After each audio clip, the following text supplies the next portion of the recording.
গল্পের মেয়েটির নাম লেসলি, এবং আজ আমি আপনাদেরকে তাকে নিয়ে গল্প বলবো। তার আগে আমার চ্যানেলটিকে সাবস্ক্রাইব করুন, আর লাইক এবং শেয়ার করুন। যখন লেসলি ছোট ছিল তখন তার বাবা মা ভীষণ ঝগড়া করতেন। তার মা এতটা বিরক্ত হয়েছিলেন যে এক রাতে তাকে ঘুমের মধ্যে নিয়ে যেতে চান। লেসলি রাতে ঘুমিয়েছিল, তার মা বিছানা থেকে তাকে নামিয়ে তার হাত ধরে নিচে নিয়ে যান। লেসলি চোখে এত ঘুম ছিল যে সে ঠিক করে তাকাতে পারছিল না। সে তার মাকে বলে, মা আমি ঘুমিয়ে আছি, আমি বিছানায় যেতে চাই। তার মা বলে, চুপ করে তাকো। পরের দিন সে জানতে পারে সে অদ্ভুত শহরের একটি ছোট অ্যাপার্টমেন্টের আছে। সে এখানে থাকতে চায় না।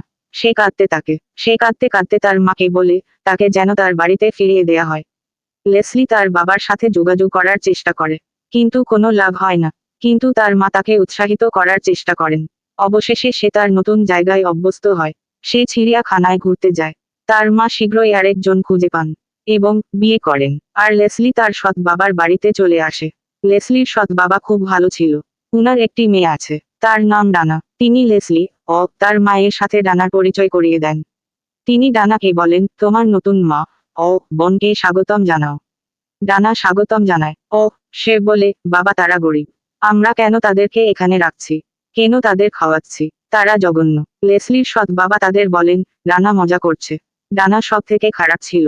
সে লেসলির মুখে সস ছুঁড়ে মারে। যখন সে পড়ছিল তখন সে লাইট বন্ধ করে দিচ্ছিল। তার কাপড় জানালা দিয়ে ছুঁড়ে ফেলছিল, আর লেসলির সমস্ত খেলনা চুরি করছিল। অবশেষে লেসলি তার মাকে বলার সিদ্ধান্ত নেয় যে সে কিসের মধ্য দিয়ে যাচ্ছে। লেসলি বলে কিন্তু কোনো লাভ হয় না। লেসলি ডানার সাথে একই স্কুলে যেতে চায় না। ডানা একটি ব্যয়বহুল স্কুলে যায়।